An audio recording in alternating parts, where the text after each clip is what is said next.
येशू लोकांशी व त्यांच्या शिष्यांशी बोलला. तो म्हणाला, नियमशास्त्राचे शिक्षक व फरीसी हे मोशेच्या आसनावर बसले आहेत, म्हणून ते जसे सांगतात तसे तुम्ही करा.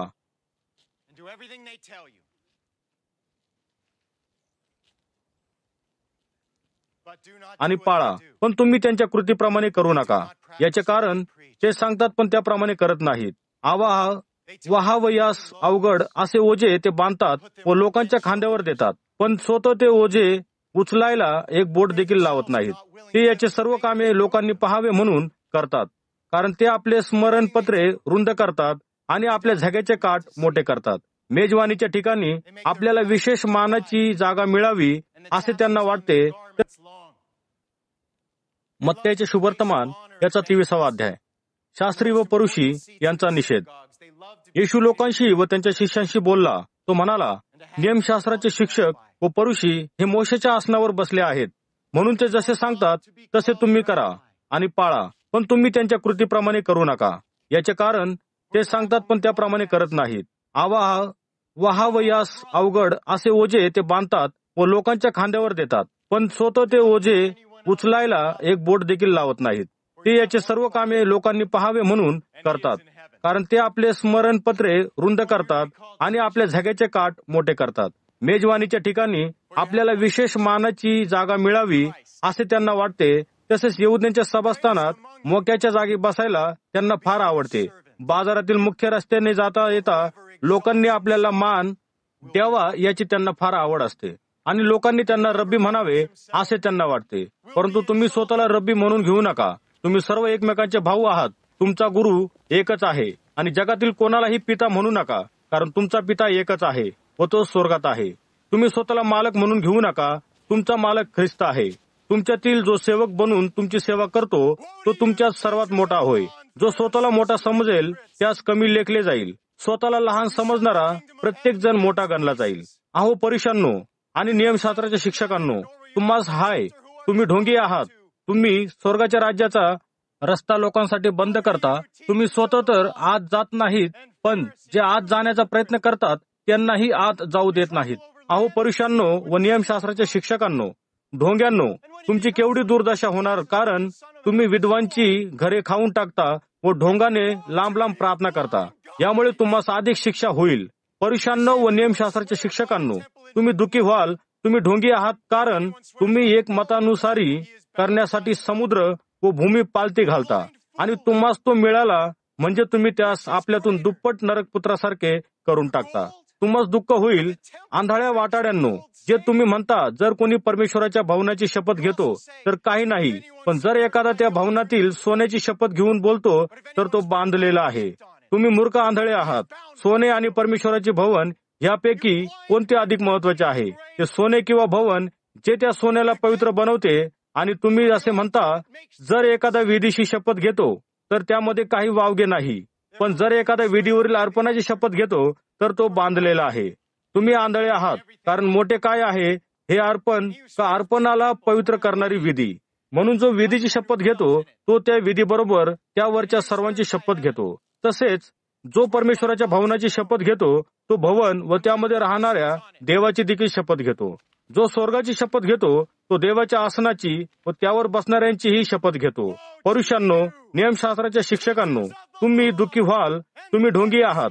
तुमचे जे काही आहे त्याचा दशांश तुम्ही देवाला देता. पुदिना, शेप, जिरे याचा देखील दशांश देता. पण नियमशास्त्राच्या महत्वाच्या गोष्टी म्हणजे न्याय, दया व विश्वास ह्या गोष्टी तुम्ही सोडल्या आहेत. पण तुम्ही या करायच्या होत्या आणि त्या सोडाव्याच्या नव्हत्या.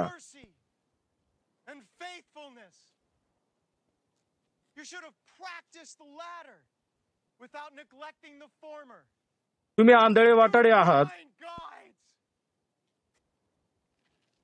तुम्ही डास गाळून काढता व उंट गिळून टाकता. अहो फरीशांनो, नियमशास्त्राच्या शिक्षकांनो,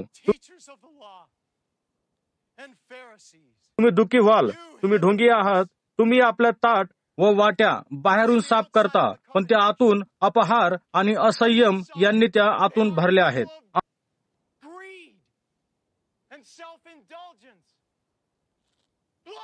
अहो फरीशांनो, तुम्ही आंधळे आहात. अगोदर तुमची वाटी आतून घासा व धुवा, म्हणजे ती बाहेरून देखील खरोखर साफ होईल. अहो परुषांनो, नियमशास्त्राच्या शिक्षकांनो,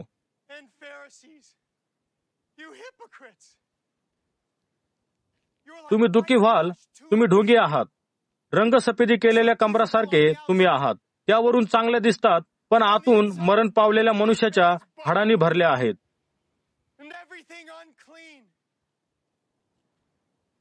तुम्ही सर्व लोकांस बाहेरून नीतिमान दिसता, पण तुम्ही आतून ढोंग व दुष्टपणा यांनी भरलेले आहात.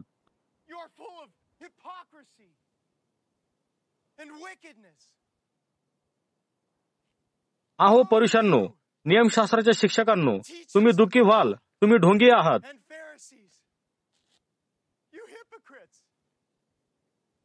तुम्ही संदेष्टांच्या कबरा बांधता आणि जे लोक नीतिमान जीवन जगले त्यांच्या कबरा सजवता. आणि तुम्ही म्हणता, जर आम्ही आमच्या वाडवडिलांच्या काळात जिवंत असतो तर संदेष्टांच्या रक्तात त्याचे भागीदार झालो नसतो. पण ज्यांनी ज्यांनी संदेष्टांना जीवे मारले त्याचेच तुम्ही वंशज आहात, असा स्वतःविषयी पुरावा तुम्ही देता. पुढे व्हा आणि तुमच्या वडिलांनी सुरू केलेली पापे कामे पूर्ण करा. तुम्ही साप व विषारी सापाची पिल्ले आहात. तुम्ही नरकाच्या शिक्षेपासून कसे पळाल?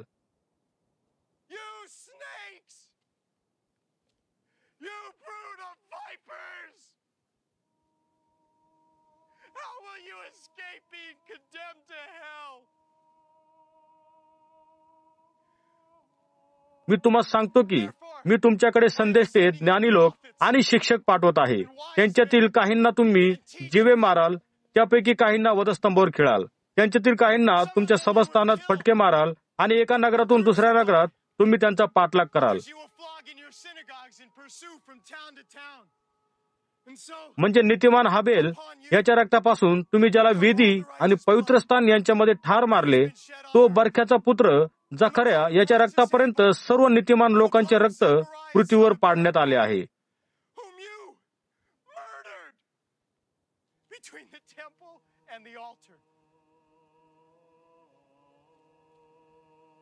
त्याचा दोष तुमच्यावर यावा. मी तुम्हाला खरे सांगतो, या सर्व गोष्टींची शिक्षा तुमच्या पिढीवर होईल.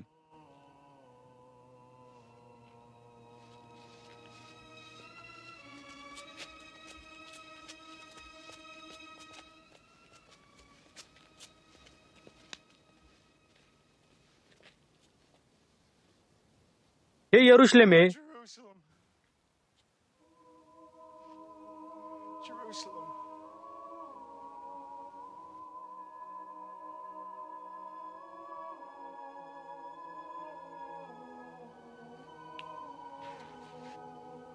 यरुशलेमे, संदेष्ट्यांना ठार मारणाऱ्या देवाने तुझ्याकडे पाठवलेल्यांना दगडमार करणाऱ्या कोंबडी जशी आपल्या पिल्लांना पंखाखाली एकवटते, तसे तुझ्या मुलाबाळांना एकवटण्याची पुष्कळ वेळा माझी इच्छा होती, पण तुमची इच्छा नव्हती.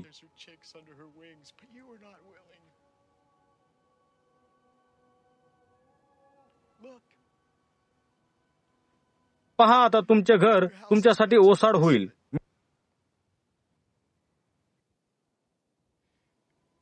मी तुला सांगतो, प्रभूच्या नावाने येणारा धन्यवादित असो, असे म्हणेपर्यंत तू मला पाहणारच नाहीस.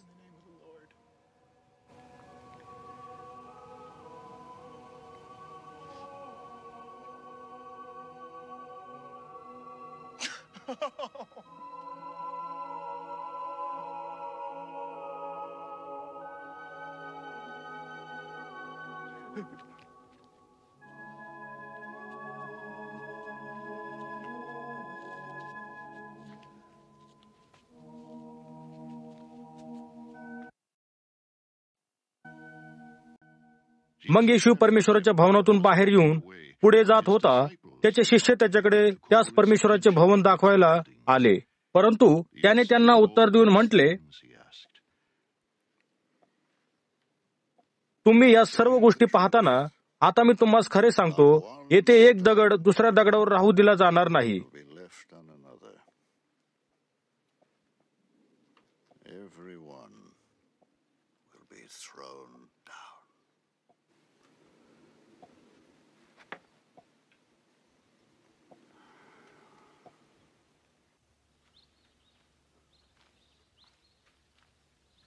मग जो जैतुनाच्या डोंगरावर बसला असता त्याचे शिष्य त्याच्याशी एकांतात येऊन म्हणाले,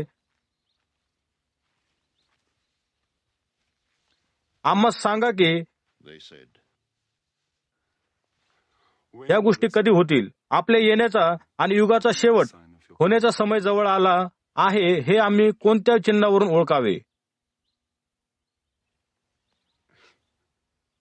येशूने त्यास उत्तर दिले, सांभाळ, कुणीही तुम्हास फसवू नये, कारण माझ्या नावाने पुष्कळ जण येतील आणि म्हणतील मी ख्रिस्त आहे, आणि ते पुष्कळ लोकांस फसवितील.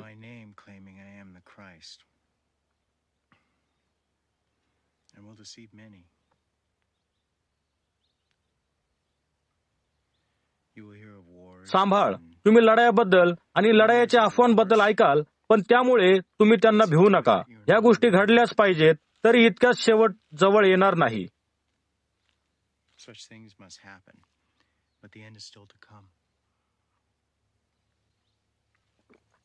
कारण एक राष्ट्र दुसऱ्या राष्ट्रावर उठेल, अनेक ठिकाणी भूकंप व दुष्काळ येतील,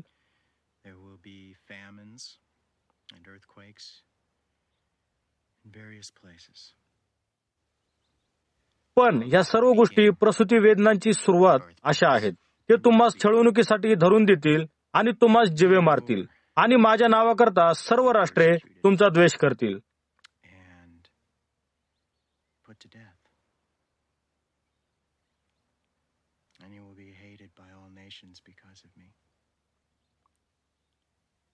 मग पुष्कळांना अडथळा होईल. ते एकमेकाविरुद्ध उठतील आणि एकमेकांचा द्वेष करतील.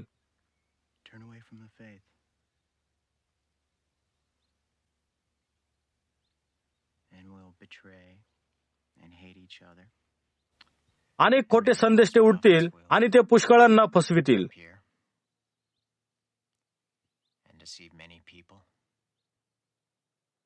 सतत वाढणाऱ्या दुष्टाईमुळे पुष्कळांची प्रीती थंडावेल, पण जो मनुष्य शेवटपर्यंत टिकून राहील तोच तारला जाईल.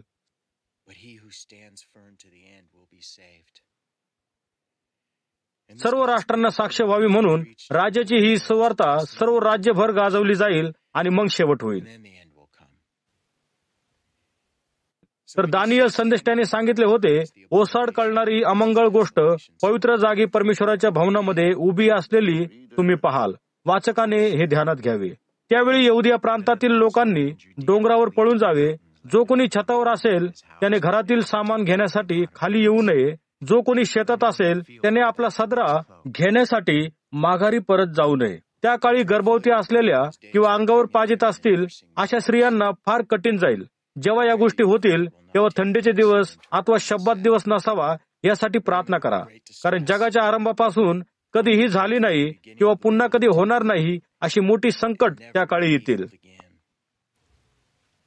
आणखी देवाने ते दिवस जर थोडेच ठेवले असते तर कुणीही मनुष्य वाचला नसता, परंतु त्याच्या निवडलेल्यासाठी तो ते दिवस थोडे करीन.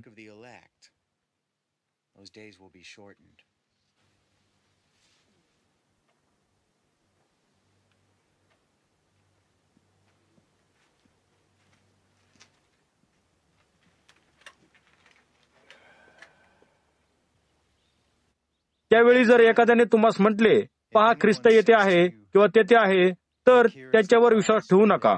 खोटे ख्रिस्त आणि खोटे संदेष्टे उद्यास येतील. ते महान आश्चर्यकारक चिन्हे दाखवितील. देवाच्या निवडलेल्या लोकांस ते चिन्हे दाखवितील व लोकांस एवढेच नव्हे तर देवाच्या निवडलेल्यांना फसविण्याचा प्रयत्न करतील.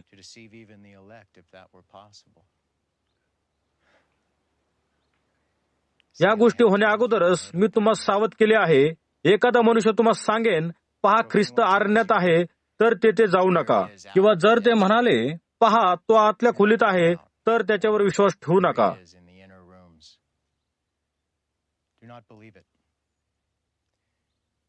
मी हे म्हणतो कारण वीज जशी पूर्वेकडून पश्चिमेकडे चमकताना सर्वांना दिसते, तसेच मनुष्याच्या पुत्राचे येणे देखील होईल.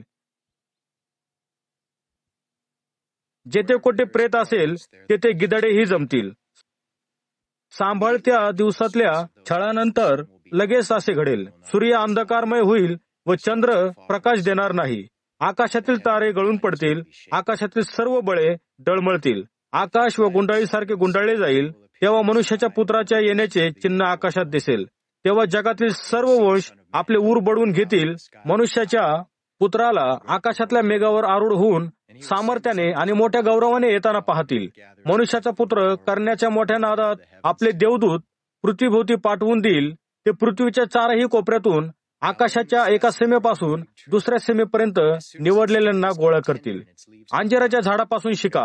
अंजिराच्या झाडाच्या फांद्या जेव्हा हिरव्या आणि कवळ्या असतात आणि पाने फुटू लागतात, तेव्हा उन्हाळा जवळ आला हे तुम्हास कळते. त्याचप्रमाणे तुम्ही या सर्व गोष्टी पाहाल तेव्हा हे जाणा की तो दरवाजा जवळ आहे. मी तुम्हास खरे सांगतो, या सर्व गोष्टी पूर्ण होईपर्यंत ही पिढी नाहीशी होणार नाही. आकाश आणि पृथ्वी नाहीशी होतील, पण माझी वचने कधी नष्ट होणार नाहीत. पण त्या दिवसाविषयी आणि त्या घटकेविषयी पित्याशिवाय कोणीही काहीही जाणत नाही. स्वर्गातील देवदूतही जाणत नाहीत किंवा स्वतः पुत्रही जाणत नाही. नोहाच्या काळी घडले तसे मनुष्याच्या पुत्राच्या येण्याच्या वेळेसही होईल. तेव्हा जसे महापूर येण्या अगोदर लोक खातपीत होते, लोक लग्न करीत होते, लग्न करून देत होते. नोहा तारवास जाईपर्यंत लोक या गोष्टी करीत होते आणि महापूर येऊन त्यांना घेऊन गेला तोपर्यंत त्यांना समजले नाही. तसेच मनुष्याच्या पुत्राचे येणे होईल. दोघे जण शेतात एकत्र काम करत असतील तर त्यातला एक जण वर घेतला जाईल आणि दुसरा तेथेच राहील. दोन स्त्रिया जात्यावर जाळीत असतील तर त्या दोघीतील एक वर घेतली जाईल आणि दुसरी तेथेच राहील. म्हणून तुम्ही जागृत असा, कारण तुम्हास माहित नाही की कोणत्या दिवशी तुमचा प्रभू येत आहे. हे लक्षात ठेवा, चोर केव्हा येईल हे जर घराच्या मालकाला माहित असते तर तो त्यासाठी तयारीत राहिला असता आणि त्याने चोराला घर फोडू दिले नसते.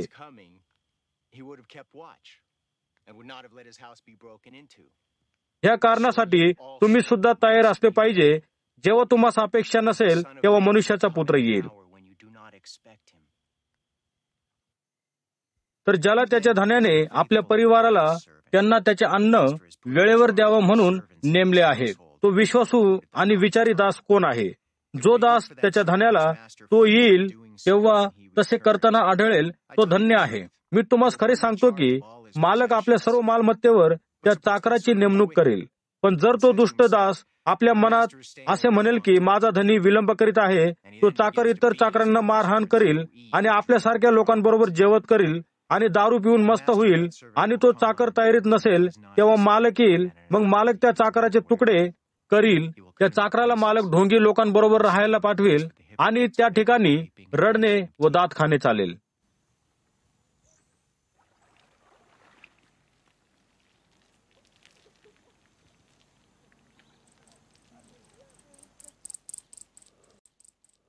तेव्हा त्या दिवसात स्वर्गाचे राज्य 10 कुमारीसारखे असेल. त्यांनी त्याचे दिवे घेतले व वराला भेटण्यास गेल्या. त्यांच्यातल्या 5 मूर्ख होत्या आणि 5 शहाण्या होत्या.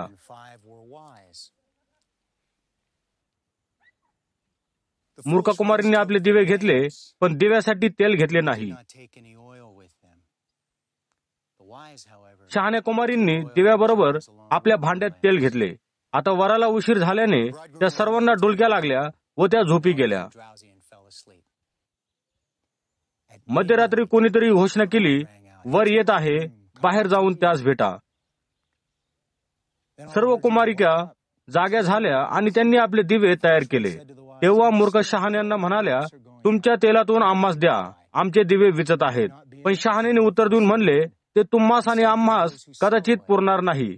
त्यापेक्षा तुम्ही विकणाऱ्याकडे जा आणि तुमच्यासाठी विकत घ्या. त्या तेल विकत घ्यायला गेल्या तेव्हा वर आला. तेव्हा ज्या तयार होत्या त्या मेजवानीसाठी त्याच्याबरोबर आत गेल्या. मग दरवाजा बंद झाला.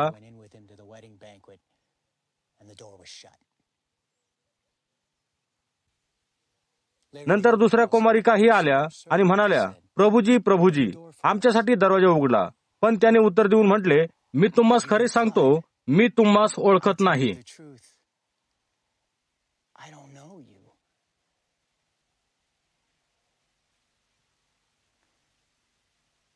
म्हणून नेहमी तयार असा, कारण मनुष्याचा पुत्र कधी येणार तो दिवस व ती वेळ तुम्हास माहित नाही.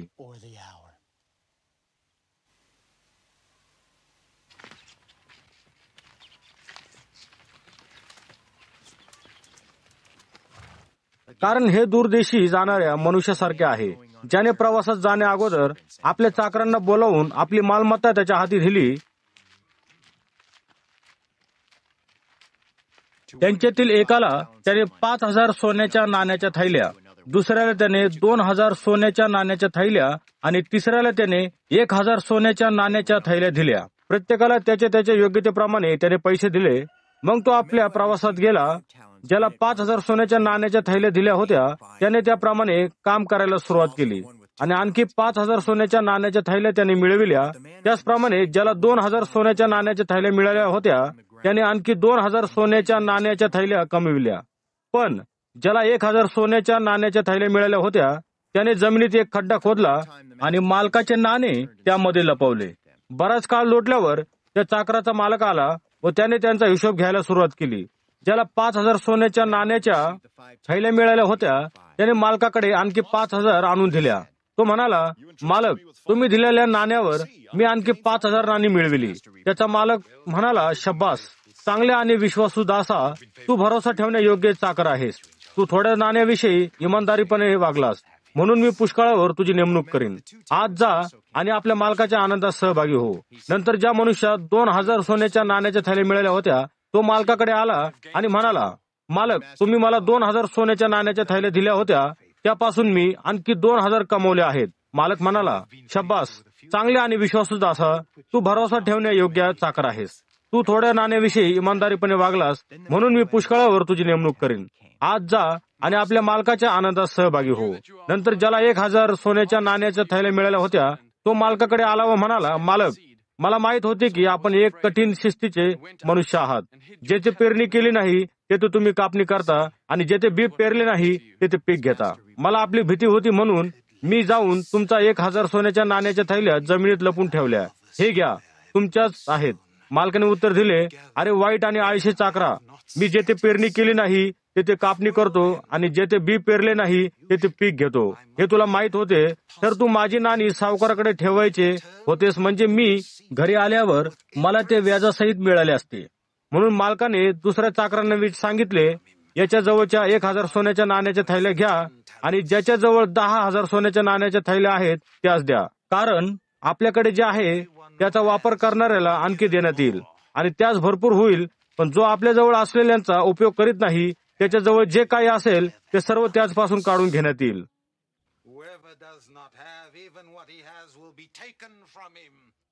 नंतर मालक म्हणाला, त्या निकामी चाकराला बाहेर अंधारात टाक. येथे रडणे व दात खाणे चालेल. मनुष्याचा पुत्र सर्वांचा न्याय करील. मनुष्याचा पुत्र जेव्हा त्याच्या स्वर्गीय गौरवाने आपल्या दिव्यदूतासह येईल तेव्हा तो त्याच्या गौरवी राजासनावर बसेल. मग सर्व राष्ट्रे त्याच्यासमोर एकत्र जमतील. त्यांना तो एकमेकापासून विभक्त करेल, ज्याप्रमाणे मेंढपाळ मेंढरे शेरडापासून वेगळी करतो.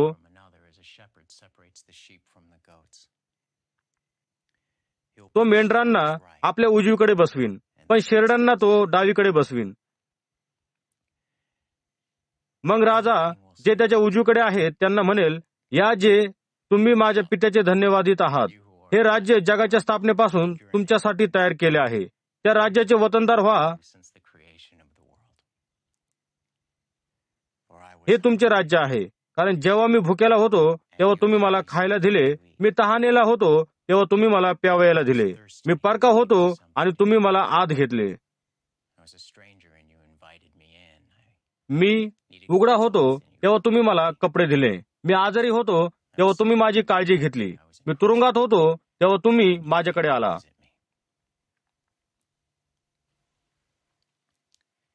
मग जे नीतिमान आहेत ते उत्तर देतील, प्रभू, आम्ही तुला केव्हा भुकेला व तहानेला पाहिले आणि तुला खायला आणि प्यायला दिले. आम्ही तुला परका म्हणून कधी पाहिले आणि तुला आत घेतले, किंवा आम्ही तुला केव्हा उघडे पाहिले व कपडे दिले. आणि तू आजारी असता आम्ही तुला कधी भेटायला आलो, किंवा तुरुंगात असताना कधी तुझ्याकडे आलो. मग राजा त्यांना उत्तर देईल, मी तुम्हाला खरे सांगतो, येथे असलेल्या माझ्या बांधवातील अगदी लहानातील एकाला तुम्ही केले तर ते तुम्ही मलाच केले.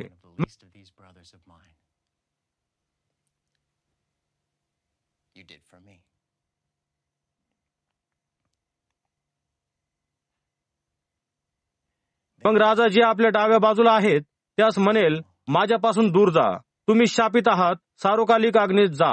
हा अग्नी शैतान व त्याच्या दूतासाठी तयार केला आहे. Depart from me. You are cursed into the eternal fire prepared for the devil and his angels. ही तुमची शिक्षा आहे, कारण मी भुकेला होतो पण तुम्ही मला काही खायला दिले नाही, मी तहानेला होतो पण तुम्ही मला काही प्यायला दिले नाही, मी प्रवासी असता माझा पाहुणचार केला नाही, मी वस्त्रहीन होतो पण तुम्ही मला कपडे दिले नाहीत, मी आजारी आणि तुरुंगात होतो पण तुम्ही माझी काळजी घेतली नाही.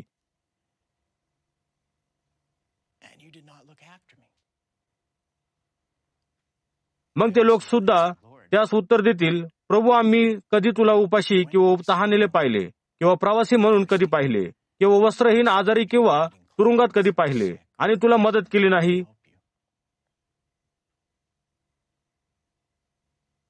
मग राजा उत्तर देईल, मी तुम्हास खरे सांगतो, माझ्या अनुयायातील लहानातील लहानाला काही करण्याचे जेव्हा जेव्हा तुम्ही नाकारले, तेव्हा तेव्हा ते तुम्ही मला करण्याचे नाकारले.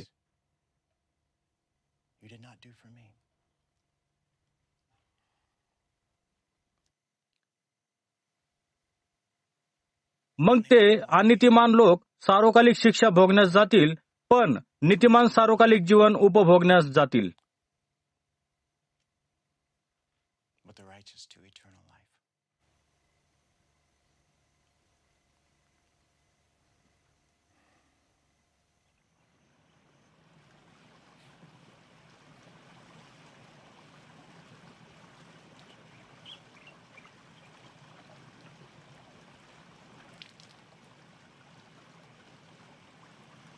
मग येशूने ही सर्व वचने सांगण्याचे संपविल्यानंतर तो आपल्या शिष्यांना म्हणाला, 2 दिवसांनी वलांडण्याचा सण आहे, हे तुम्हास माहीत आहे, आणि मनुष्याचा पुत्र वधस्तंभावर खिळून जीवे मारले जाण्यासाठी धरून दिला जाईल.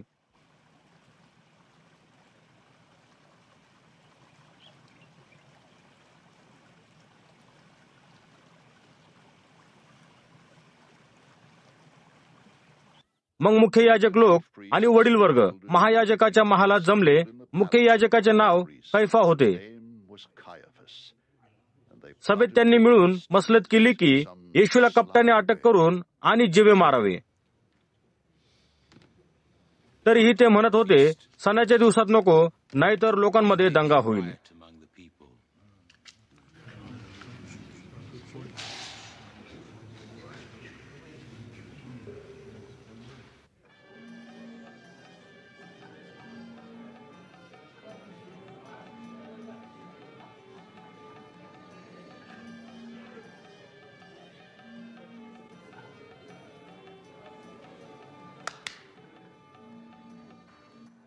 तेव्हा येशू बेथानी गावामध्ये शिमोन, जो कुष्ठरोगी होता, त्याच्या घरात होता.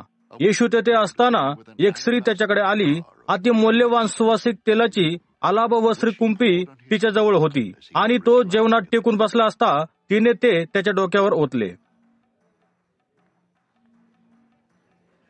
पण त्याच्या शिष्यांनी ते पाहिले तेव्हा त्यांना राग आला. शिष्य विचारू लागले, असा नाश कशाला? ते पुष्कळ पैशांना विकता आले असते आणि ते पैसे गोरगरिबांना देता आले असते.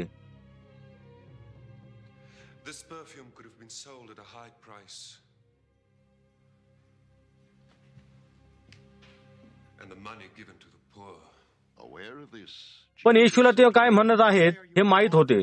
त्याने त्यांना विचारले, तुम्ही त्या स्त्रीला का त्रास देत आहात? तिने माझ्यासाठी फार चांगले काम केले आहे. गरीब लोक तुमच्या बरोबर नेहमीच असतील, पण मी तुमच्या बरोबर नेहमी असणार नाही, कारण तिने माझ्या शरीरावर जे सुवासिक तेल ओतले ते मला पुरण्याच्या तयारीसाठी तिने केले.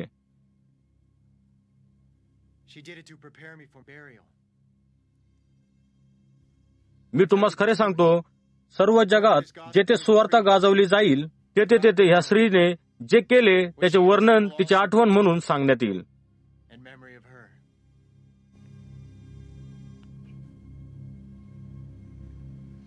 12 शिष्यांपैकी एक यहुदा इस्करियोत मुख्य याजकाकडे गेला.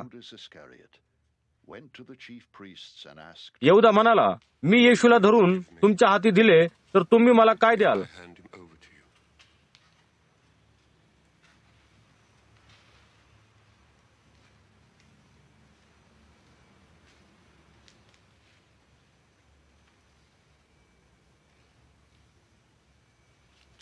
तेव्हा त्यांनी त्यास चांदीची 30 नाणी दिली.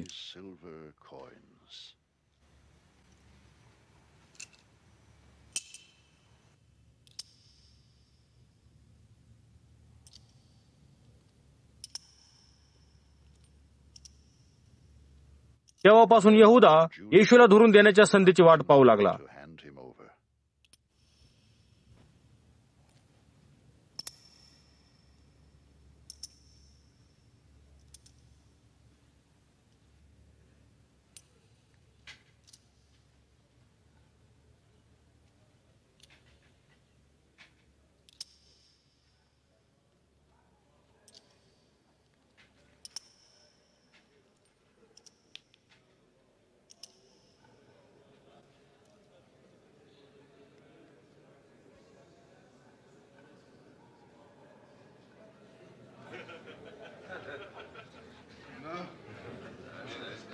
बेखमीर भाकरीच्या सणाच्या पहिल्या दिवशी येशूचे शिष्य त्याच्याकडे आले.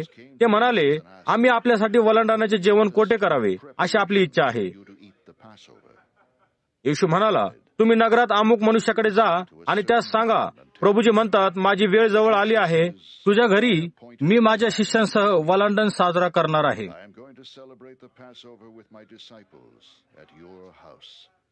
येशूने जे सांगितले होते ते त्याच्या शिष्यांनी केले आणि त्यांनी वलांडण सणाचे जेवण तयार केले.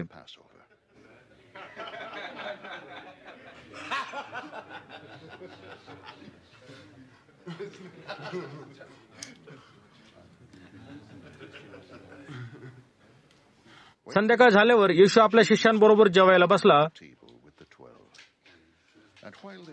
जेवण करीत असता येशू म्हणाला, मी तुम्हास खरे सांगतो, तुमच्यातला एक जण माझा विश्वासघात करील.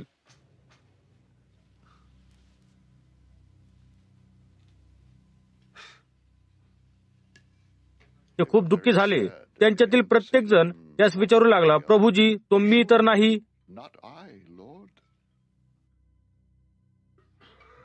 मग येशूने उत्तर दिले, ज्याने माझ्याबरोबर ताटात हात घातला तोच माझा विश्वासघात करील.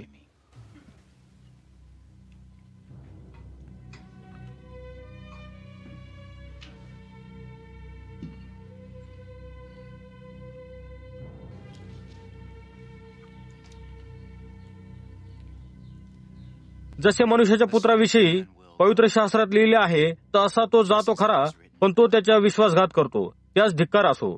तो मनुष्य जर जन्माला नसता तर त्याच्यासाठी ते बरे झाले असते. Woe to that man who betrays the Son of Man. It would be better for him if he had not been born. मग यहुदा, जो त्याचा विश्वासघात करणार होता, तो येशूकडे वळून म्हणाला, रब्बी, तो मी आहे का? येशू त्यास म्हणाला, तू म्हणालास तसेच आहे.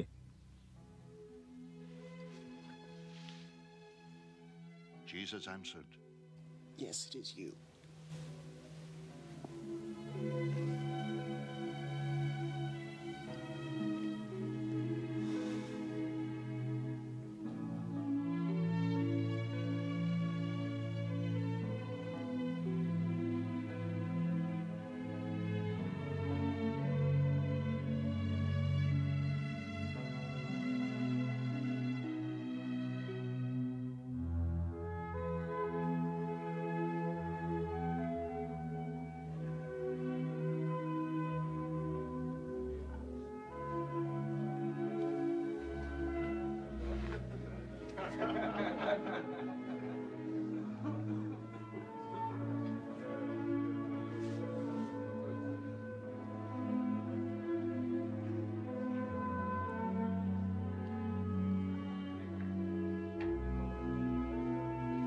ते जेवण करीत असता येशूने भाकर घेतली, तिच्याबद्दल देवाचे उपकार मानले आणि ती मोडली. त्याने ती भाकर आपल्या शिष्यांना दिली. तो म्हणाला, घ्या, खा, हे माझे शरीर आहे. This is my body.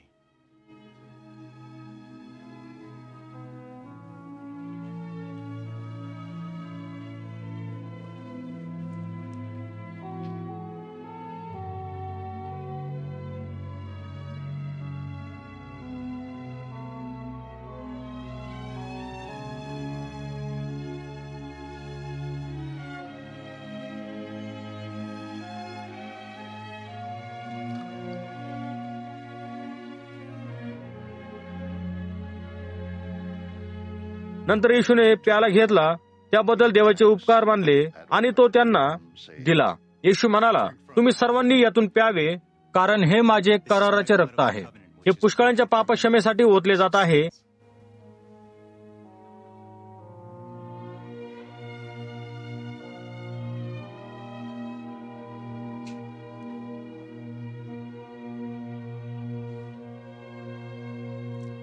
परंतु मी तुम्हाला सांगतो की मी आपल्या पित्याच्या राज्यात तुम्हाबरोबर नवा द्राक्षरस पिईन. त्या दिवसापर्यंत द्राक्षाचा हा उपज मी पिणारच नाही.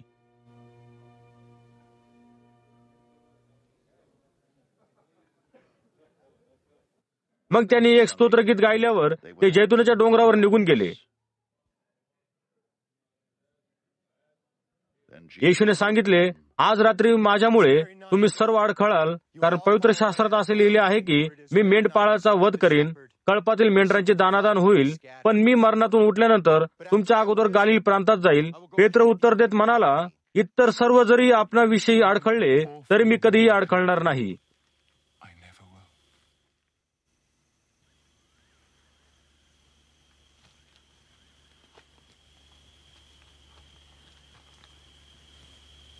येशू त्यास म्हणाला, मी तुला खरे सांगतो, आज रात्री कोंबडा आरवण्यापूर्वी तू 3 वेळा मला नाकारशील.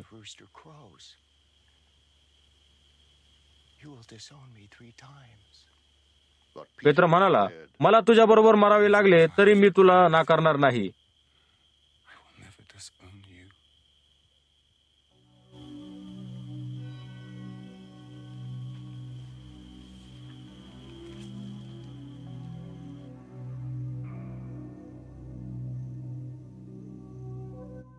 आणि इतर शिष्य सुद्धा तसेच म्हणाले.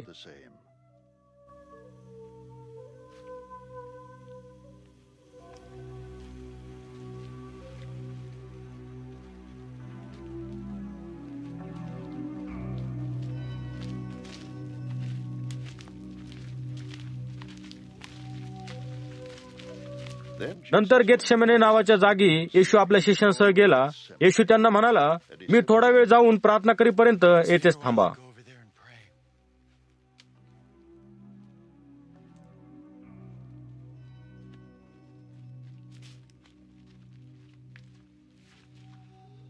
येशूने पेत्र आणि जब्दीचे 2 पुत्र यांना आपल्या बरोबर यायला सांगितले. यानंतर येशू फार दुःखी व कासावीस होऊ लागला.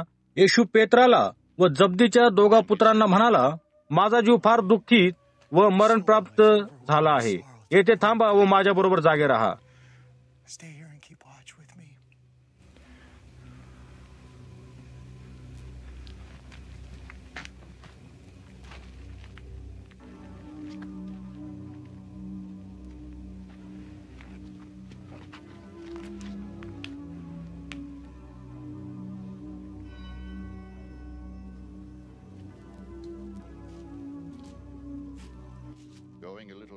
तो थोडे अंतर पुढे गेला आणि जमिनीवर ओनून प्रार्थना करू लागला, हे माझ्या पित्या, शक्य झाले तर हा दुःखाचा प्याला माझ्या पुढून जाऊ दे, तथापि माझ्या इच्छेप्रमाणे नको तर तुझ्या इच्छेप्रमाणे होऊ दे.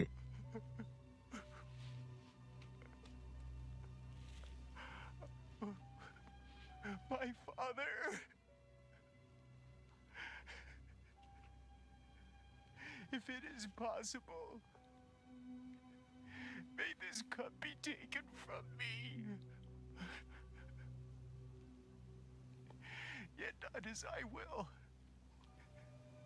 but as you will.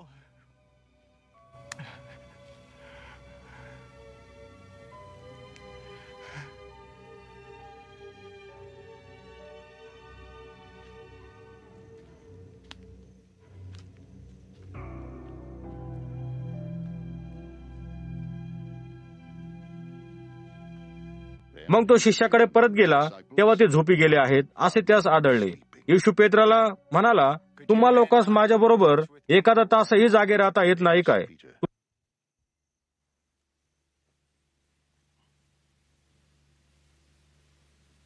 तुम्ही परीक्षेत पडू नये म्हणून जागे राहा आणि प्रार्थना करीत राहा. आत्मा खरोखर उत्सुक आहे खरा, पण देह अशक्त आहे. The spirit is willing, but the body is weak.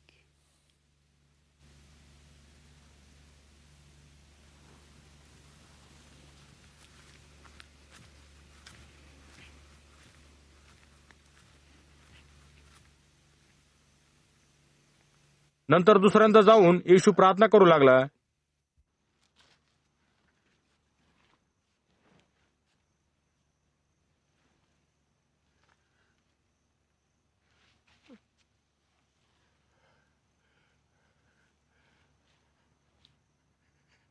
हे माझ्या पित्या, जर दुःखाचा हा प्याला मी प्याल्याशिवाय टळून जात नाही, तर तुझी इच्छा असेल तर हो.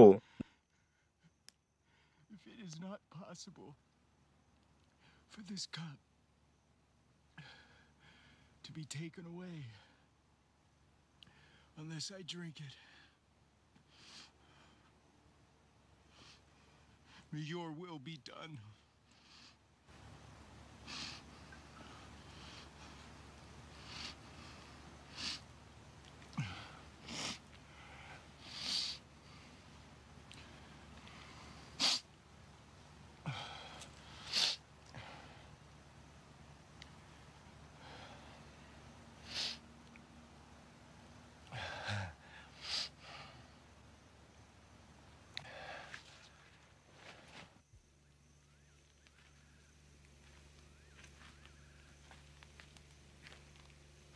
नंतर येशू शिष्याकडे परत गेला, तेव्हा त्यास आढळून आले की त्याचे डोळे जड झाले होते व ते झोपी गेले आहेत, कारण जागे राहणे त्यांना शक्य होत नव्हते. नंतर येशू शिष्यांना पुन्हा सोडून तसाच पुढे गेला आणि तिसऱ्या वेळी प्रार्थना करताना त्याने पुन्हा तेच शब्द बोलून प्रार्थना केली. saying the same thing.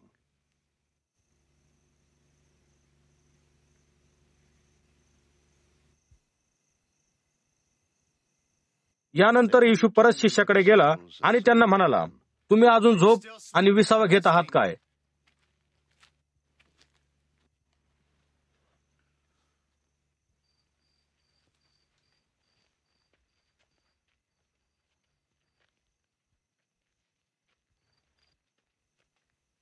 पहा, मनुष्याचा पुत्र पापी लोकांच्या हाती धरून दिला जात आहे. उठा, चला, पहा, मला धरून देणारा जवळ आला आहे.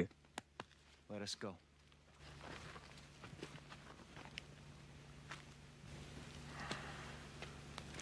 Here comes my betrayer. While he was येशू हे बोलत असतानाच 12 जणांपैकी एक जो यहुदा तो तेथे आला. त्याच्याबरोबर बरेच लोक होते. मुख्य याजक लोक आणि वडीलजन यांनी त्यांना पाठवले होते. ते लोक तलवारी व सोटे घेऊन आले होते. priests and the people.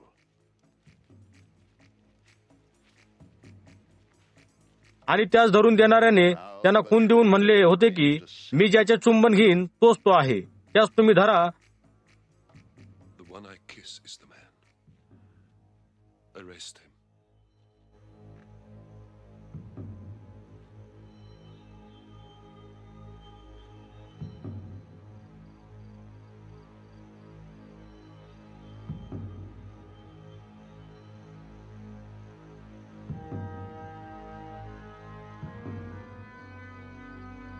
मग यहुदा येशूकडे गेला आणि म्हणाला, रब्बी, आणि यहुदाने येशूचे चुंबन घेतले. Greetings, Rabbi.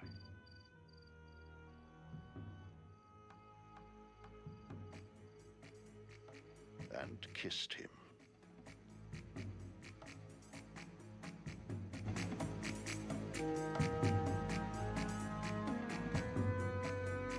येशू त्यास म्हणाला, मित्रा, जे करण्यास आलास ते कर.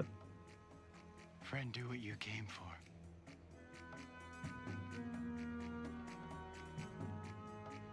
मग ते येशूकडे आले. त्यांनी येशूवर हात टाकले व त्यास धरले. Jesus had arrested him. हे झाल्यावर येशू बरोबर असलेला एका अनुयायाने तलवारीला हात घातला आणि ती उपसली. त्याने महायाजकाच्या सेवकाचा कान कापला. येशू त्या मनुष्यास म्हणाला, तू आपली तलवार म्यानात ठेव. जे तलवारीचा वापर करतात ते तलवारीनेच मरतात. Will die by the sword. मी माझ्या पित्याला सांगितले तर तो देवदूताच्या 6,000 सैन्याची एक अशा 12 पेक्षा अधिक पलटणी पाठविल. हे तुम्हाला कळत नाही काय? परंतु हे अशा रीतीने झाले पाहिजे. असा जो शास्त्रलक आहे तो कसा पूर्ण होईल? Must happen in this way. यानंतर येशू सर्व लोकसमुदायाला म्हणाला, जसा मी कोणी गुन्हेगार आहे अशा रीतीने तुम्ही तलवारी व सोटे हाती घेऊन मला धरायला माझ्यावर चाल करून आलात काय? मी दररोज परमेश्वराच्या भवनात शिक्षण देत असता तुम्ही मला धरले नाही. परंतु ह्या सर्व गोष्टी अशासाठी झाल्या आहेत की संदेश त्यांनी जे सांगितले होते ते पूर्ण व्हावे.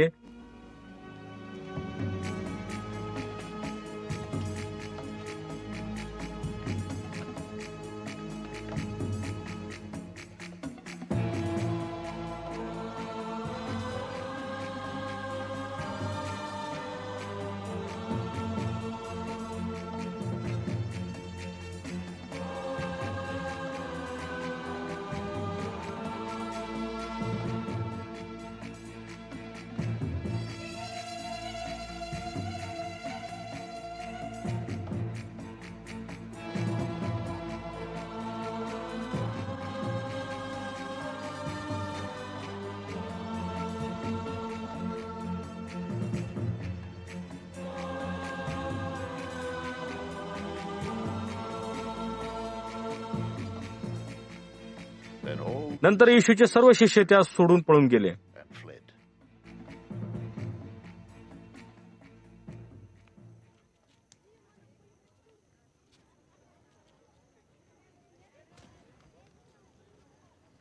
त्या लोकांनी येशूला धरले. त्यांनी त्यास महायाजक कैफा याच्या घरी नेले. तेथे नियमशास्त्राचे शिक्षक आणि वडीलजन एकत्र जमले होते. पेत्र काही अंतर ठेवून येशूच्या मागे चालला होता. पेत्र येशूच्या मागे महायाजकाच्या आवारापर्यंत गेला आणि जाऊन शेकत बसला. काय होते ते पाहण्यासाठी कामदारासोबत बसला. He entered and sat down with the guards to see the outcome. येशूला मरणदंड द्यावा म्हणून मुख्य याजक लोक आणि सर्व यहुदी अधिकारी सभा याच्या विरुद्ध काही खोटे दोषारोप करता येईल काय याचा प्रयत्न करू लागले. खोटी साक्ष देणारे लोक सापडतात काय याचा शोध घेऊ लागले. पुष्कळ खोटे साक्षी पुढे आले आणि येशू विरुद्ध साक्ष देऊ लागले. परंतु येशूला जीवे मारण्याचे काहीही कारण यहुदी सभेला सापडेना. शेवटी 2 माणसे पुढे आली. ती म्हणू लागली, हा मनुष्य असे म्हणाला की देवाचे भवन मी पाडू शकतो आणि ते 3 दिवसात पुन्हा बांधू शकतो. तेव्हा महायाजक उठून येशूला म्हणाला, हे लोक तुझ्या विरुद्ध साक्ष देत आहेत. तुझ्या विरुद्ध जे आरोप आहेत त्याविषयी तुला काही सांगायचे आहे का? हे सर्व खरे सांगत आहेत काय? पण येशू काहीच उत्तर दिले नाही. परत एकदा महायाजक येशूला म्हणाला, जिवंत देवाच्या नावाची शपथ मी तुला बजावून सांगतो की खरे काय ते तू सांग. तू देवाचा पुत्र ख्रिस्त आहेस काय? येशू त्यांना म्हणाला, होय मी आहे.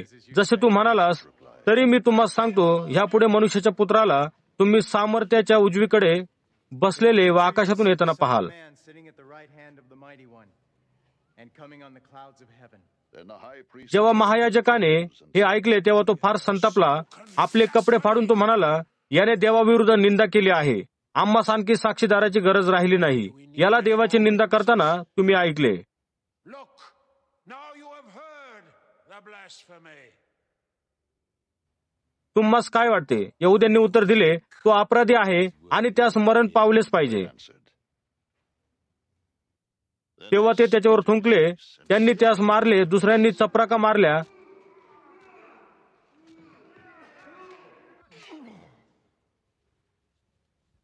ते म्हणाले, ख्रिस्त आमच्यासाठी भविष्य सांग, तुला कोणी मारले? Say to us, Christ, who hit you?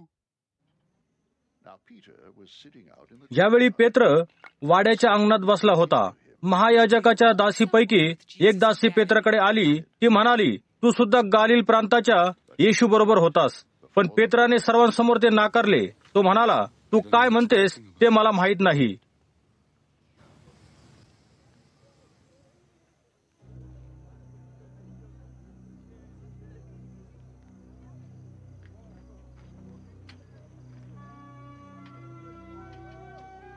मग तो अंगणातून निघून फाटकापाशी गेला. फाटकाजवळ दुसऱ्या एका दासीने त्यास पाहिले. ती तेथे असलेल्या लोकांस म्हणाली, नासरेतकर येशू बरोबर हा होता. पुन्हा एकदा पेत्र शपथ घेऊन येशूला नाकारून म्हणाला, मी त्यास ओळखत नाही.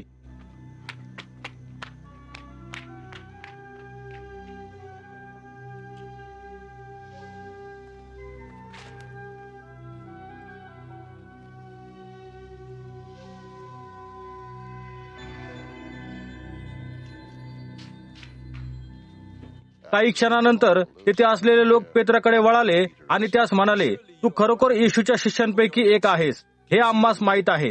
तुझ्या बोलण्यावरून हे आम्हास स्पष्ट दिसून येते. मग तो स्वतःला शपथ देऊ लागला. तो जोरात म्हणाला, मी देवा शपथ सांगतो, येशू हा मनुष्य कोण आहे हे मला माहीत नाही. पेत्र असे म्हणाला तोच कोंबडा आरवला. नंतर येशू काय म्हणाला होता हे पेत्राला आठवले. कोंबडा आरवण्यापूर्वी तू मला 3 वेळा नाकारशील. यानंतर पेत्र तिथून बाहेर निघून गेला आणि मोठ्या दुःखाने रडला. 3 times. And he went outside and wept bitterly.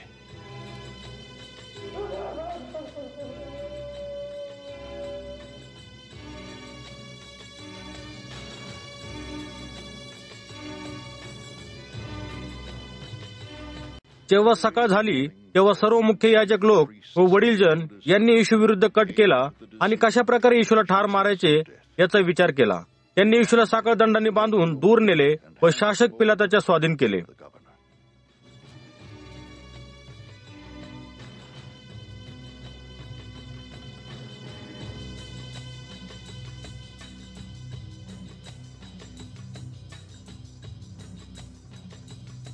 When Judas तेव्हा येशू दंडास पात्र ठरण्यात आला असे पाहून त्या शत्रूच्या हाती देणारा यहुदा पस्तावला, म्हणून त्याने चांदीची 30 नाणी घेऊन मुख्य याजक लोक व वडिलाकडे परत आला. and the elders,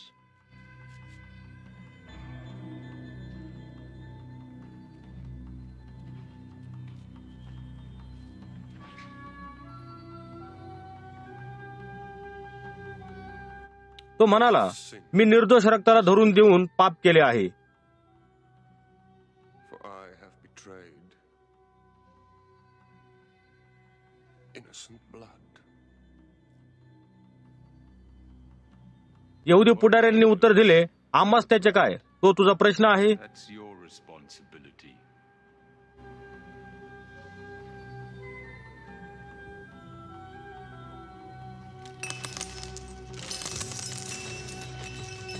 तेव्हा यहुदाने ती चांदीची नाणी परमेश्वराच्या भवनात फेकून दिली आणि तो गेला. मग बाहेर जाऊन त्याने स्वतःला गळफास लावून घेतला. मुख्य याजकाने चांदीची ती 30 नाणी घेतली आणि ते म्हणाले, हे पैसे परमेश्वराच्या भवनाच्या खजिन्यात ठेवता येणार नाहीत. हे आमच्या नियमाविरुद्ध आहे, कारण ते पैसे कोणाला तरी जीवे मारण्यासाठी दिले होते. since it is blood money. तेव्हा त्यांनी मसलत घेतली आणि त्यातून परक्यांना पुरायला कुंभाराचे शेत नावाची जागा विकत घेतली. त्यामुळे आजही त्या जागेला रक्ताचे शेत असे म्हणतात. To this day, तेव्हा इर्म्या संदेष्टाच्या द्वारे जे सांगितले होते ते पूर्ण झाले. त्याने म्हणले आहे की, आणि इस्रायलच्या काही वंशजांनी ज्याचे मोल ठरले होते त्याचे मोल ते 30 शेकेल त्यांनी घेतले. मला प्रभू परमेश्वराने आज्ञा दिल्यानुसार चांदीच्या त्या 30 नाण्याची त्यांनी ते कुंभाराच्या शेतासाठी दिले.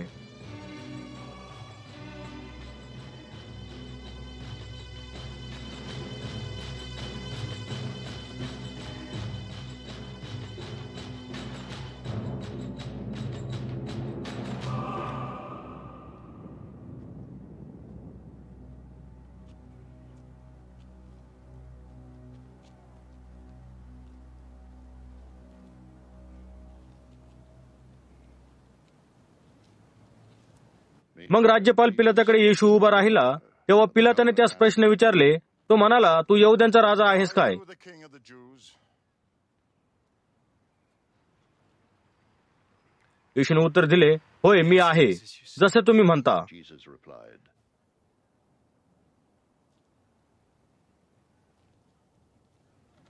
पण तेव्हा मुख्य याजक व वडिलांनी त्याच्यावर दोषारोप केले. तेव्हा तो गप्प बसला. Then Pilate म्हणून पिलात येशूला म्हणाला, हे लोक तुझ्यावर जो दोषारोप ठेवत आहेत तो तू ऐकत आहेस ना, तर मग तू का उत्तर देत नाहीस? परंतु येशूने पिलाताला काहीही उत्तर दिले नाही आणि पिलात आश्चर्यचकित झाला. great amazement of the governor. वलांडन सणानिमित्त दरवर्षी लोकांसाठी राज्यपालाने त्याच्या निवडीप्रमाणे तुरुंगातून एकाला सोडण्याची प्रथा होती. तेव्हा तेथे एक बरब्बा नावाचा कुप्रसिद्ध कैदी होता. Notorious prisoner called Barabbas. म्हणून जेव्हा लोक जमले तेव्हा पिलाताने त्यांना विचारले, तुमच्यासाठी मी कोणाला सोडावे अशी तुमची इच्छा आहे, बरब्बाला की ज्याला ख्रिस्त म्हणतात त्या येशूला? Barabbas or Jesus, who is called Christ? For he कारण त्यास कळले होते की त्यांनी त्यास मत्सराने धरून दिले होते.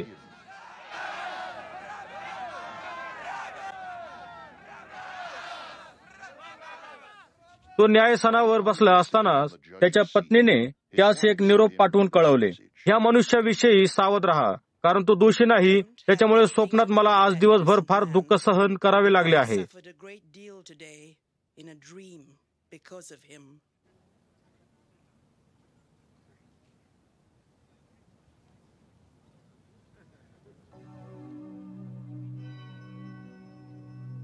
पण पिलाताने बरब्बाला सोडून द्यावे व येशूला जीवे मारावे अशी मागणी लोकांनी करावी. म्हणून मुख्य याजकांनी व वडीलजनांनी लोकसमुदायाचे मन वळवले. राज्यपालाने त्यांना विचारले, मी या दोघातून तुमच्यासाठी कोणाला सोडून द्यावे अशी तुमची इच्छा आहे? लोकांनी उत्तर दिले, बरब्बाला. they answered, पिलाताने विचारले, मग ज्याला ख्रिस्त म्हणतात त्या येशूचे मी काय करावे? Pilate asked, सर्व लोक ओरडून म्हणाले, त्याला वधस्तंभावर खिळून मारून टाका.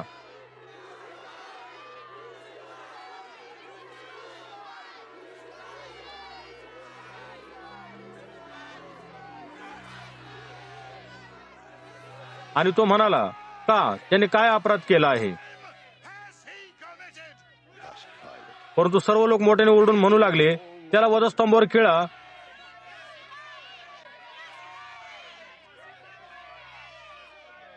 लोकांच्या पुढे आपले काही चालत नाही हे पिलाताने पाहिले, पण उलट लोक अधिक अशांत होऊ लागले होते. तेव्हा त्याने पाणी घेतले आणि लोकांच्या समोर आपले हात धुतले व म्हटले, या नीतिमान मनुष्याच्या रक्ताविषयी मी निर्दोष आहे. तुमचे तुम्हीच पहा. He said. It is your responsibility. All the people answered, सर्व लोक म्हणू लागले, त्याच्या रक्तपाताचा दोष आमच्यावर आणि आमच्या मुलाबाळांवर असो.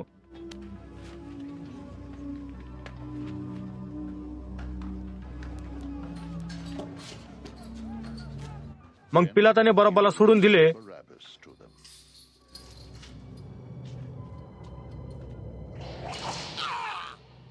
पण येशूला चाबकाने फटके मारले व त्यास वधस्तंभावर खिळून मारावे म्हणून त्याच्या हाती सोपून दिले. नंतर पिलाताचे शिपाई त्याला राज्यपालाच्या वाड्यात घेऊन आले आणि त्यांनी त्याच्यासाठी सगळी शिपाईची तुकडी जमवली. त्यांनी त्याचे कपडे काढून व त्यास एक किरमीचा झागा घातला. मग एक काट्याचा मुकुट तयार करून तो त्याच्या डोक्यावर ठेवला. तसेच त्यांनी त्याच्या उजव्या हातात एक वेद दिला. मग शिपाई त्याच्या पुढे गुडघे टेकून त्याची थट्टा करून म्हणू लागले, यहुद्यांचा राजा चिरायू हो. They said, आणि शिपाई त्याच्यावर थुंकले. त्याच्या हातातील त्यांनी तो वेद घेऊन त्याच्या डोक्यावर मारले. येशूची थट्टा करण्याचे संपविल्यावर त्यांनी त्याचा झागा काढून घेतला आणि त्याचे कपडे त्यास घातले. मग ते त्यास वधस्तंभावर खिळाव्याला घेऊन गेले. to crucify him. ते बाहेर जात असता त्यांना एक शिमोन कुर्नेकर नावाचा मनुष्य भेटला. त्यांनी त्यास धरून त्याचा वधस्तंभ व्हायला लावले. Him to carry the cross. जेव्हा ते गुलगाता म्हणजे कवटीची जागा नावाच्या ठिकाणी आले, Means the place of the skull.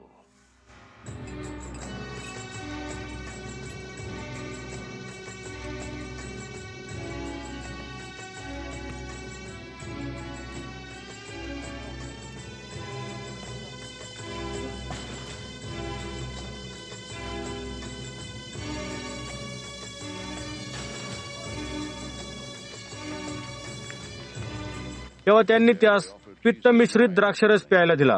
त्याने तो चाकला पण पिण्यास नकार दिला. Tasting it, he refused to drink it.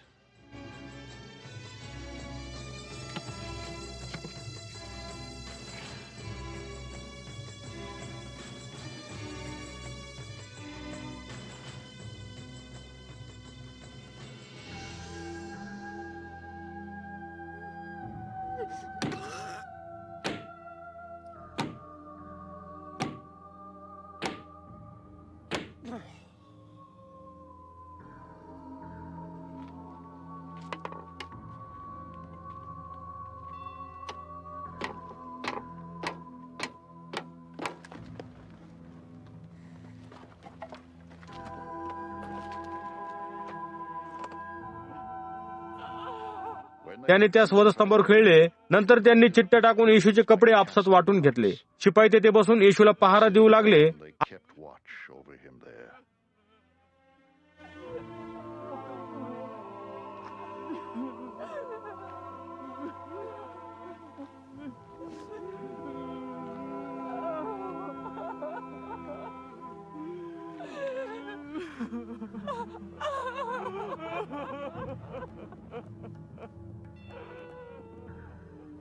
आणि हा यहुद्यांचा राजा येशू आहे असे लिहिलेले आरोपपत्रक डोक्याच्या वरच्या बाजूला लावले. This is Jesus, the King of the Jews. दोघं चोरांना एकाला उजवीकडे आणि एकाला डावीकडे असे त्याच्या बरोबर वधस्तंभ खेळण्यात आले. जे जवळून जात होते ते आपली डोकी लावून त्याची निंदा करून म्हणू लागले, हे परमेश्वराचे भवन मोडून 3 दिवसात परत उभा करणाऱ्या, स्वतःला वाचव. तर तू देवाचा पुत्र असलास तर वधस्तंभावरून खाली ये. Save yourself. Come down from the cross if you are the Son of God. तसेच मुख्य याजकसह नियमशास्त्राचे शिक्षक व वडिलांसह इतरांसारखी त्याची चेष्टा करीत म्हणाले, याने दुसऱ्यांना वाचवले परंतु तो स्वतःला वाचवू शकत नाही. हा इस्रायलाचा राजा आहे. असेल तर त्याने वधस्तंभावरून खाली यावे आणि मग आम्ही त्याच्यावर विश्वास ठेवू. तो देवावर विश्वास ठेवतो. देवाला तो पाहिजे असेल तर त्याने त्यास वाचवावे. कारण तो म्हणत होता, मी देवाचा पुत्र आहे. I am the Son of God.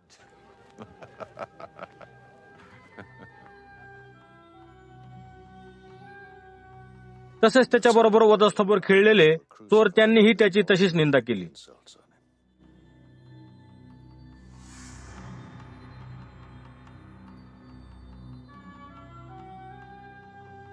मग दुपारी 12 वाजेपासून ते 3 वाजेपर्यंत सर्व देशभर अंधार पडला होता. Came over all the land. सुमारे 9व्या ताशी येशू मोठ्या आवाजात ओरडून म्हणाला, येलोही येलोही लमा सबखतनी. Eloi, lama sabachthani. याचा अर्थ, माझ्या देवा तू माझा त्याग का केलास? God, why have you forsaken me? जे लोक तेथे उभे होते त्यांनी हे ऐकून म्हटले, तो एलियाला बोलावत आहे. त्यांच्यातला एक लगेच धावत गेला आणि बोळा घेऊन आंबेत बुडविला आणि तो वेताच्या टोकावर ठेवून त्यास प्यायला दिला. परंतु त्यातील दुसरे म्हणाले, त्याला एकटे राहू द्या, एलिया येऊन त्यास वाचवतो काय ते आपण पाहू. Let's see if Elijah comes to save him.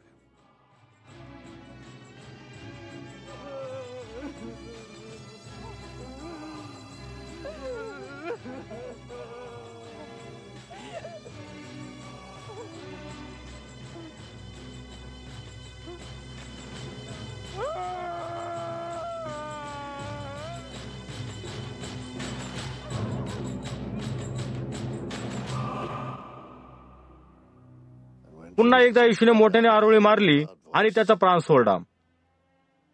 He gave up his spirit.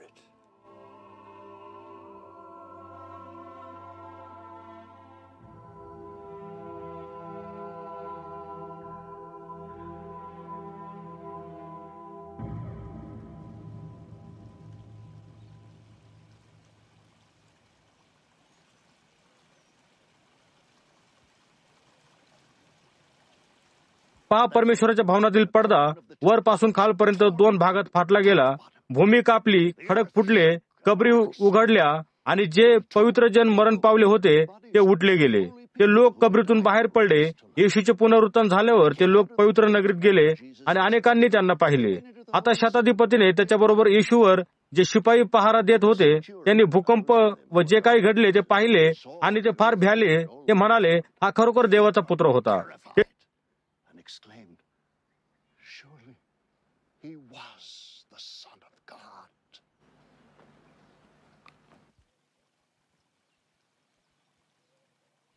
ते बऱ्याच स्त्रिया काही अंतरावर उभ्या राहून हे पाहत होत्या. येशूची सेवा करीत या स्त्रिया गालिल प्रांताहून त्याच्या मागोमाग आल्या होत्या. Care for his needs. त्यांच्यात मगदलिया नगराची मरिया, याकोब व योसेफ याची आई मरिया आणि जब्दीचे पुत्र याकोब व योहान याची आई या तेथे होत्या. संध्याकाळ झाल्यावर योसेफ नावाचा आरिमथाईचा एक धनवान मनुष्य तेथे आला. तो येशूचा अनुयायी होता. तो Who had himself become a disciple of Jesus. पिलाताकडे गेला आणि त्याने येशूचे शरीर मागितले. तेव्हा पिलाताने ते देण्यास हुकूम केला. And Pilate ordered that it be given to him.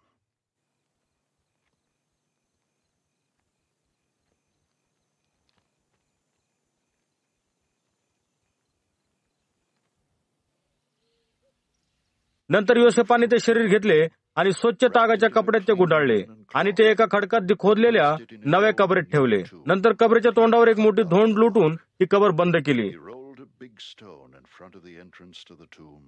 आणि तो निघून गेला. मगदलिया नगराची मरिया आणि याकोब योसेफ याची आई मरिया कबरेसमोर बसल्या होत्या. Opposite the tomb.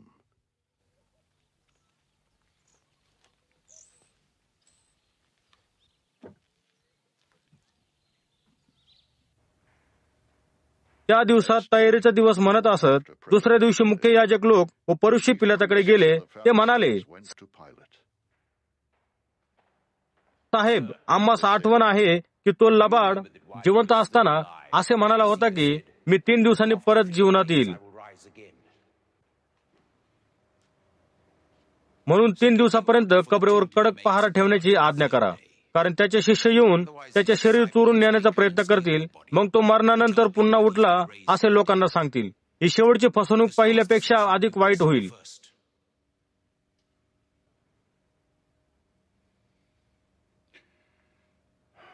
पिलात म्हणाला, तुमच्या बरोबर पहारा घ्या, जा आणि कबरेवर कडक पहारा ठेवा. म्हणून ते गेले आणि कबरेवर कडक पहारा ठेवला.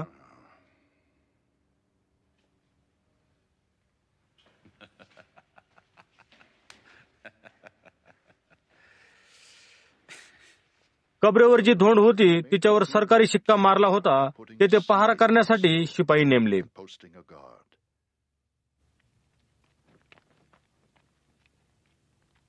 मग शब्बातानंतर आठवड्याचा पहिला दिवस उजळताच पहाटेस मगदलिया नगराची मरिया, याकोब व योसेफ यांची आई To look at the tomb.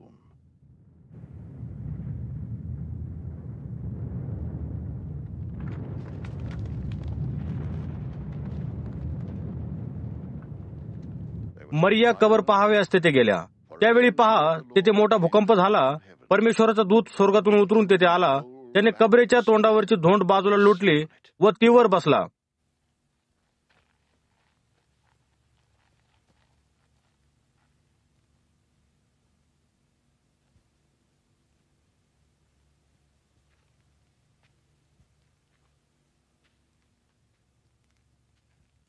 त्याचे रूप चमकणाऱ्या विजेसारखे व त्याचे कपडे बर्फासारखे शुभ्र होते.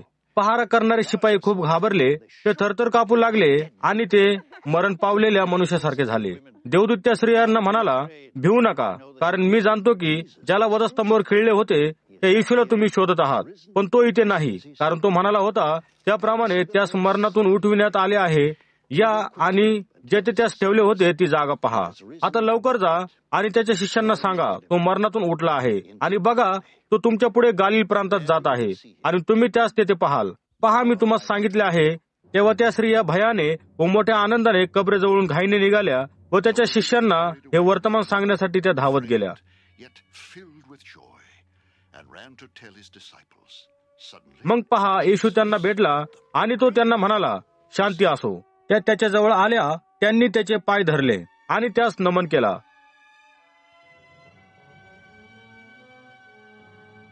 they came to him, clasped his feet, and worshipped him. Then Jesus said to them, तेव्हा येशू त्यांना म्हणाला, भिवू नका. Afraid.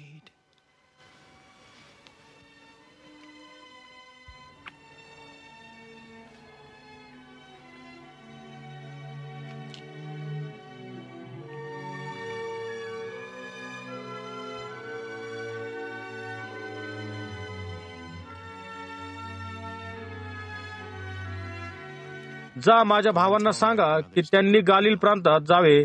ते तिथे मला पाहतील.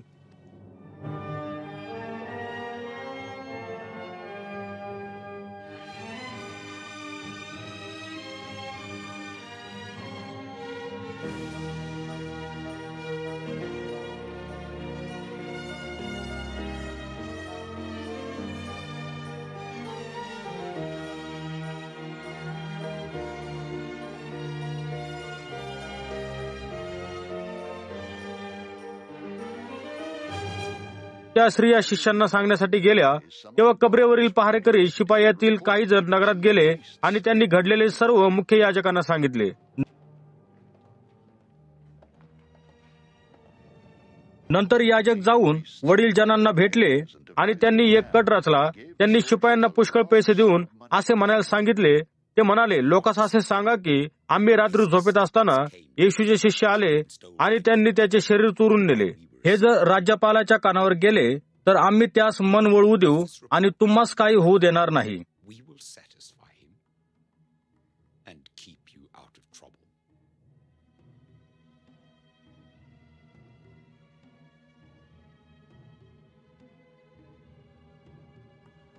मग शिपायांनी पैसे घेतले व याजकांनी सांगितले तसे केले आणि ही गोष्ट यहुदिया लोकात आजवर बोलण्यात येते. circulated among the Jews to this very day.